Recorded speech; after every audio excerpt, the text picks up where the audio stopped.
আন্দামান ট্রিপের ডে 1। তো হোটেলে একটু রেস্ট করেই আমরা বেরিয়ে পড়লাম সেলুলার জেল দেখতে।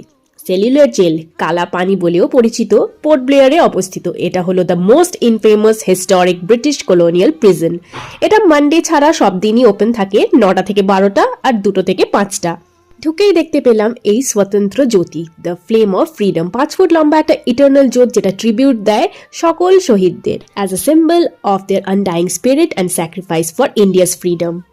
এখানে ঢুকেই মনটা একটু ভার হয়ে যাবে। কীরকম নৃশংসভাবে টর্চার করা হতো এখানকার কয়েদিদের। এই ঘরটাতে বিভিন্ন কাজকর্ম করানো হতো কয়েদিদের দিয়ে, আর কোটা না পূরণ হলে আবার সেই নৃশংসভাবে অত্যাচার করা হতো এদের উপরে। এটা হলো কয়েদিদের পোশাক, আর এইভাবে পশুর মতো শেকল পরিয়ে রাখা হতো তাদের। আর এটা হলো পানিশমেন্ট ড্রেস।